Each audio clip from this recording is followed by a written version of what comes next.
Welcome, everyone. On behalf of the Southern Alliance for Clean Energy, I'd like to thank you for joining us for today's webinar, which will take us on a live tour of the website southeastcoalash.org. My name is Erin Cameron, and I'll be the acting facilitator for today's webinar. I'd like to take just a moment to review your control panel on your screen. You have two options for audio here, telephone and mic and speakers, so just make sure you've selected the correct one. Make sure you have also let's see here, for minimizing and maximizing your control panel, you can use this orange arrow right here. And then to ensure sound quality, we have muted all of your lines throughout the presentation. So if you would please chat in your questions, we really encourage you to participate and ask any questions whatsoever. We will answer those questions at the very end of the presentation.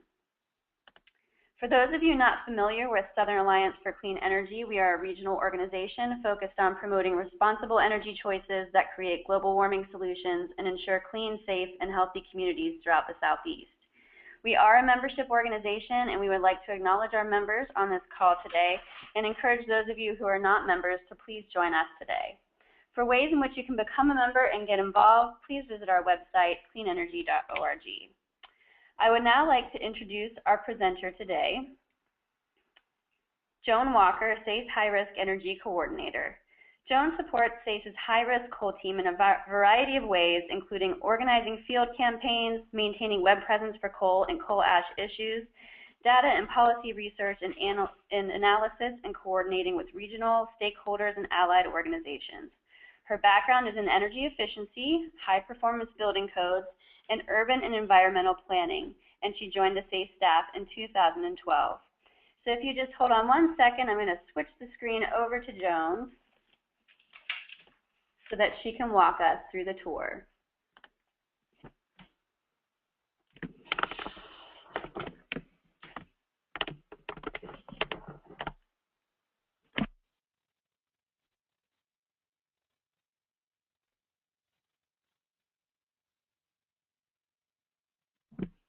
Thanks, Erin, and hold on one second, folks. I'm just switching my screen over.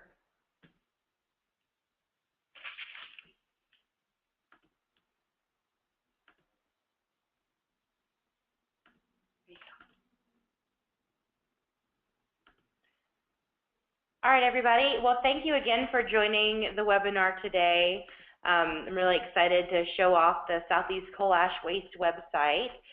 So just first of all, to give you a little bit of background on where this website came from and the reason why it was created. So 5 years ago, as most of you probably know, the nation got a wake-up call when it comes to coal ash when an impoundment outside of Kingston, Tennessee erupted and spilled over 1 billion gallons of toxic sludge across 300 acres. For a lot of folks living in that area, they really didn't know that that coal ash site was even there, or they didn't know the risks associated with it. So after Kingston happened, communities across the country started asking questions of, do we have one of these dump sites in our community, in our backyard, and if so, what are the risks associated with it? And unfortunately, at that time, that information wasn't really available at all. There was no consistent data gathering for coal ash dump sites in communities, and that information certainly wasn't readily available. Now, after Kingston, EPA did start to gather a lot of information about coal ash dump sites, but that information was still not publicly available whatsoever. And so our group and river keepers and water keepers across the country started looking into these coal ash dumps and just learning how dangerous they were and the threats associated with them. And so we joined up with some partners to try and make this information more readily available in the Southeast. So what we've done is pull together information from a wide variety of sources, including EPA, utility reporting, pretty much all the information we can get our hands on, and put it all in this one-stop shop so folks can learn exactly where there is coal ash in their community or in the places where they live, work, and play, and the threats associated with it. So what we have here is the latest coal ash impoundment specific data, in addition to dozens of pages and informational resources that we've organized in a way that's easy to navigate and find information quickly. We've heard from a lot of our partner groups, advocates, and community members that they use this website often, and the materials provided here in their own work and communication. So we really want to just provide these resources for other folks to get the word out in their community about what's going on with coal ash. And what we've really seen is that having all the information here is a great way for folks to get up to speed really quickly. So really what I'm going to do now is just drive through the website, and please save your questions for the end, and I'll be happy to answer any questions you have. So overall, just again, another broad thing I want to talk about is just how this website is used. And so we have some pretty steady and good traffic. Since the website was released in December of 2012, we've had over 18,000 total visits with about 14,000 unique visitors. We have about 135 individuals visiting the website every day, and we definitely do see bumps and spikes in our visitorship as we track that when there are new movements on coal ash, like legislature or bills that are proposed, or big coal ash news like the recent Dan River spill. So I just want to give a shout out to all of our partners. SACE definitely did not create this website alone. We worked in concert with Appalachian Voices, Southern Environmental Law Center, Western North Carolina Alliance, the North Carolina Conservation Network, and two of our riverkeepers, Catawba Riverkeeper and Cape Fear River Watch, were integral in creating this website. So thanks to all of those folks for everything they've done to help make this a reality. So here on the home page, you can see that this map is really the focal point of the website. We've designed this to be an interactive experience where you can, really dig into the data however you want to, and there's a lot of different ways to access that data. We also have a lot of menu items and pages up here. We'll dig into those a little bit more later on in detail. So there are a lot of different ways to use this map, so I'm going to hopefully try and get you familiar with different ways you can navigate. What I like to do is just literally zoom in on the map to wherever I'm looking at. And so I'm going to look at my local power plant here in Asheville, North Carolina, beautiful Asheville. We have a really giant, scary coal ash dump site. So I'm going to zoom into that. And if you'll see here, I can click on this icon and learn a little bit of information on the side here about the actual power station. So I can see the utility that owns and operates it. We've coded all of the sites by their EPA hazard rating. I'll go into a little bit more detail about that later, but basically this is a rating that EPA came out with after Kingston, showing how much damage would be done in the case of a Kingston-like impoundment failure. And so this high hazard means that there would likely be a lot of damage to property and infrastructure, and also loss of human life based on where the coal ash impoundments are located. So you can get the information summary here. You can see we've got a legend here for all of the different hazard ratings. And you'll see too that the Asheville power plant, like a lot of power plants, have an exclamation icon where we've used that to outline additional concerns associated with that plant. So if you zoom in, just keep zooming in here, we've overlaid this map on Google Earth, which everyone's pretty familiar with, and you can see we've actually outlined the coal ash impoundment, so you can really see on the map where they are. And if you take a look here at the Asheville plant, you can see why it's a high hazard. So here, the coal ash impoundments, they're very large, and they're located right uphill from the main interstate that goes in the town, the French Broad River, and neighborhoods really, really close by. So you can really understand from the map what's going on at the site. So to get more details about this plant, you would just scroll down. I want to show off this first tab is kind of a general information tab. But if you click on Power Plant Details and Maps, this goes to a detailed page for whatever power plant you are clicked on and talks more about the coal ash sites in general.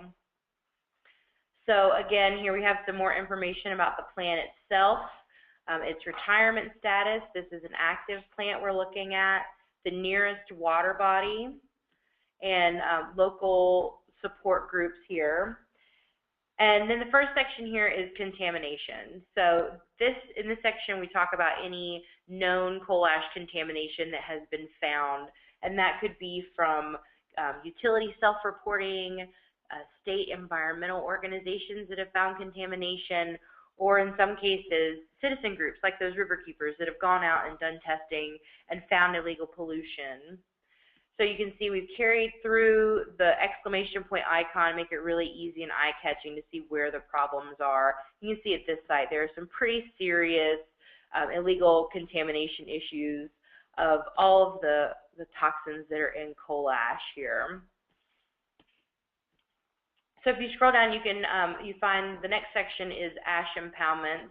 And this big paragraph here kind of goes into details and links to where we found this data, where it comes from. So if you really want to dig in deep, you can go to those original sources and learn more about the information that we have here. Down here at the blue box, you can see we have listed all the impoundments that we know about that we're able to get information on from EPA or the utilities.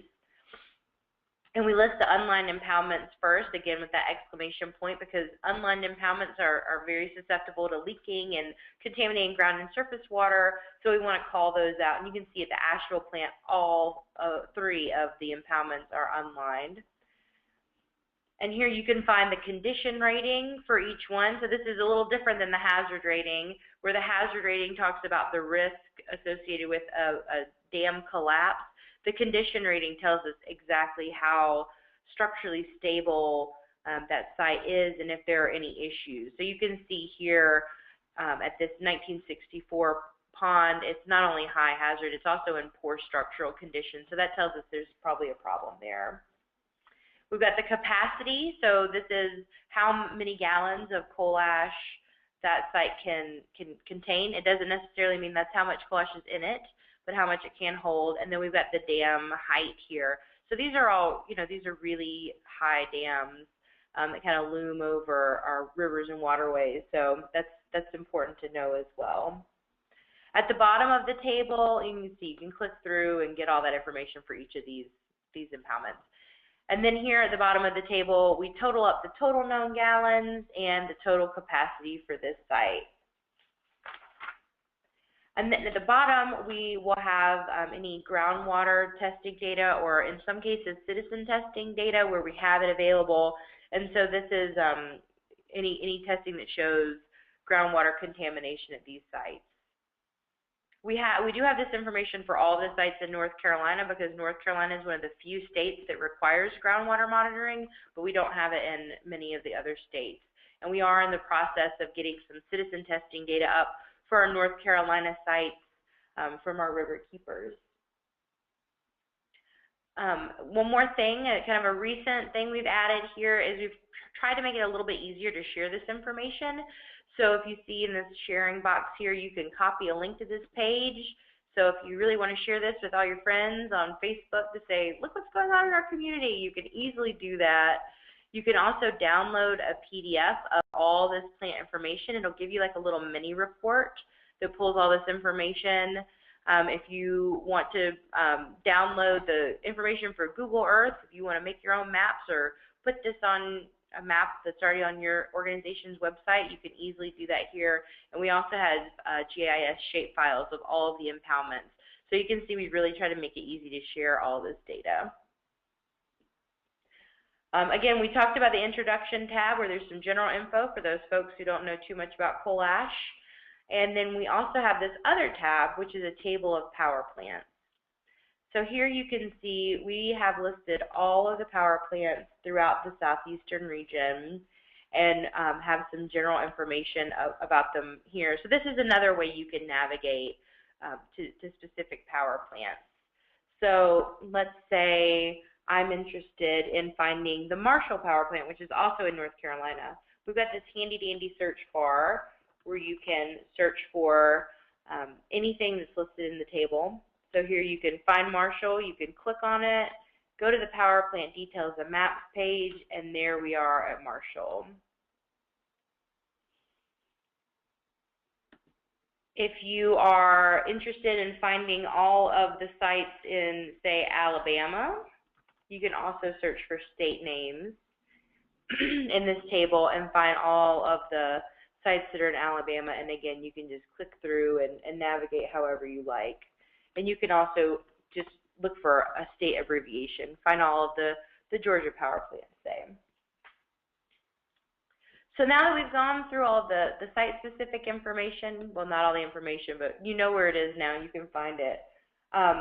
We're going to go to a little bit and talk a little bit about the other pages on Southeast Coal Ash, just so you have an idea of all the other resources we have here. So we have a news page, and this is a really great place to just check in on what's going on with coal ash at any given day. At the very top of this page, we have a Google RSS feed, which pulls any news on Google that involves coal ash whatsoever. So a lot of this does come from the Southeast because we have a lot of coal ash news right now, but it is going to be worldwide coal ash news, which is pretty cool to see what's going on and how communities are dealing with coal ash throughout the world. We also like to feature news from coal ash news from SACE, like reposting our blogs or any articles that we're involved in, and also our partners. So this is where you can get more of a general sense of what's going on here in the Southeast. Here you can see we have a link to a Dan River coal ash spill news page. As most of you have probably heard, we had a huge coal ash spill here in February.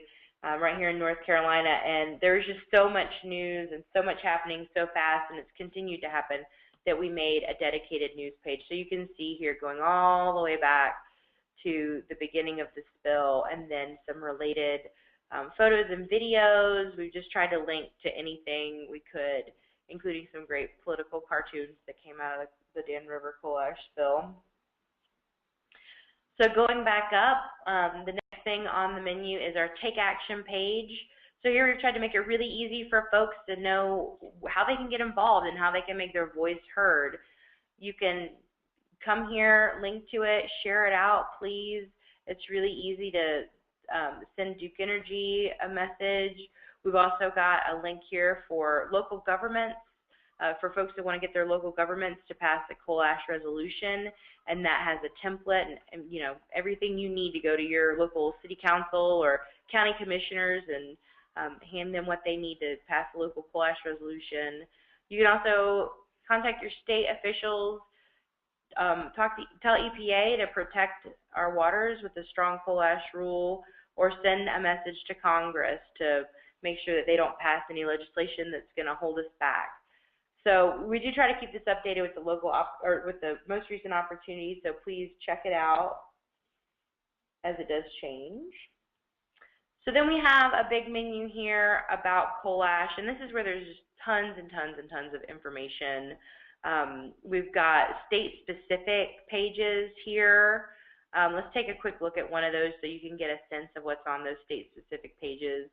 So we talked generally about how coal ash is regulated by states, a general overview of what's going on in that state. So here in Alabama, you can see how many coal-fired power plants there are, how much coal ash those plants are generating.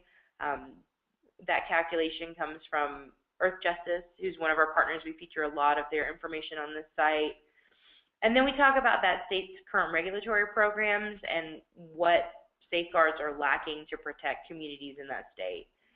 And then we also try and feature impacts that are happening to communities in every state and how they're paying the price. So you can learn about that and if there's any legislation in that state.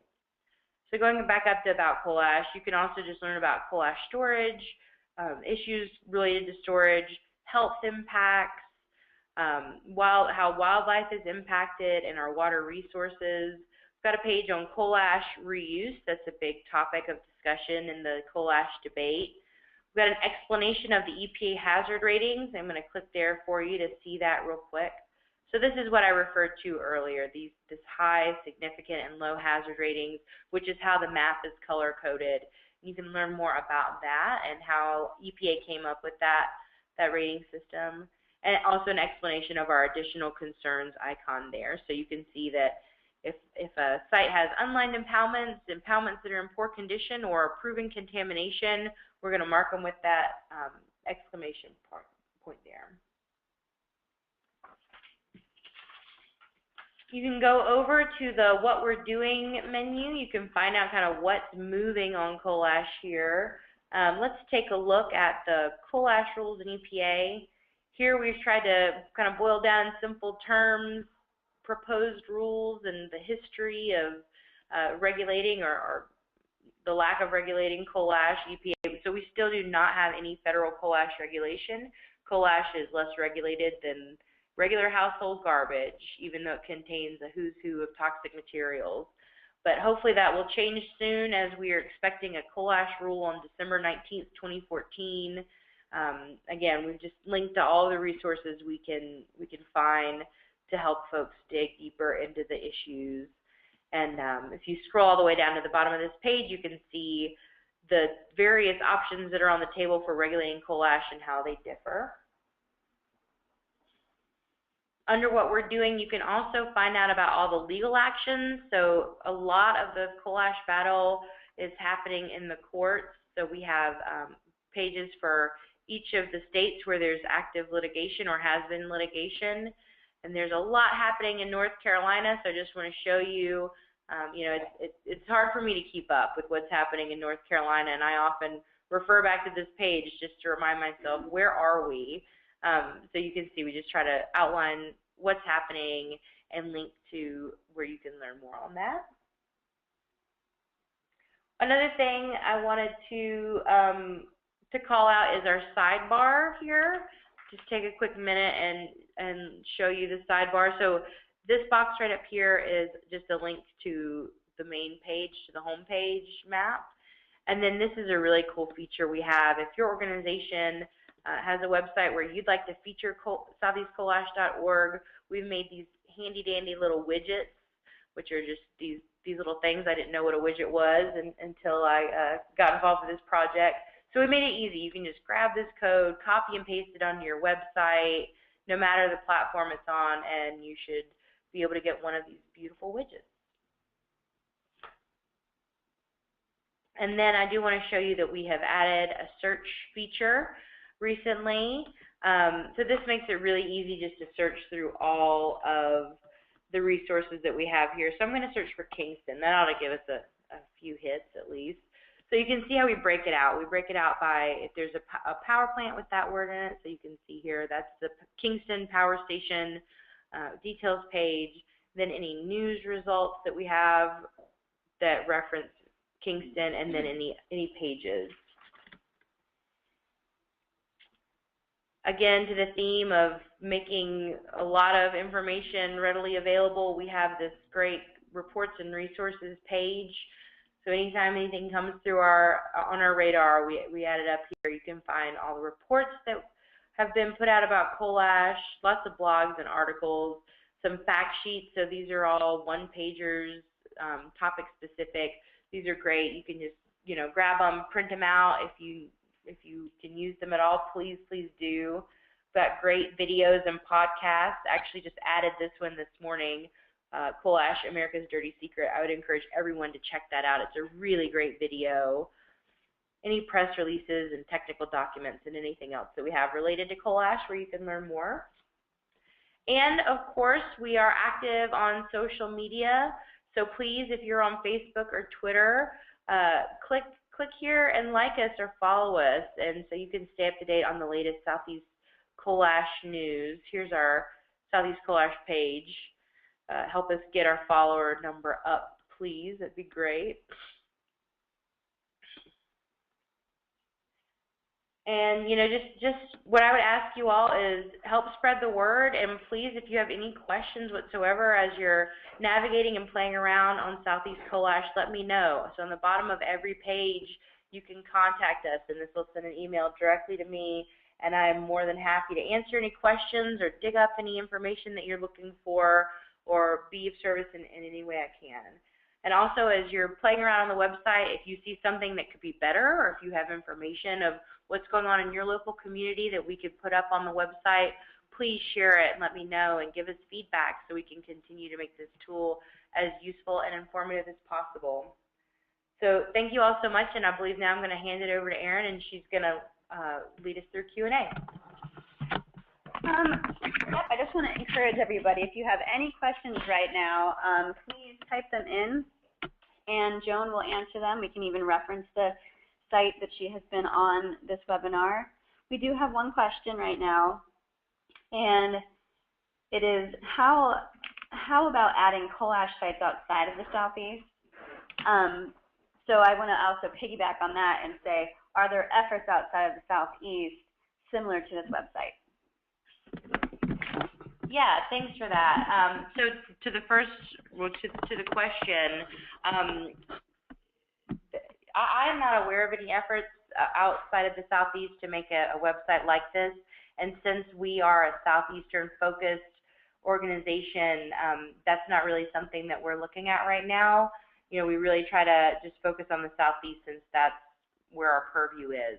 There are a lot of really great resources, though, and some other maps that show coal ash problem sites throughout the United States on Earth Justice's coal ash page. So if you go to earthjustice.org and search for coal ash, you'll see a lot of information come up, but their main page is called Coal Ash Contaminates Our Lives. And you can click on that and easily find a lot of great resources and infographics and stories of communities outside of the Southeast. And if you have any trouble finding that, just shoot me an email and I'll be glad to send you a link and direct you to those national resources. Just one other question. Have you added links to the EPA's eGrid power plant emissions data set as part of the power plant details? No, we have not. So I believe those are air emissions, and we really just try to focus this website on the coal combustion residual waste.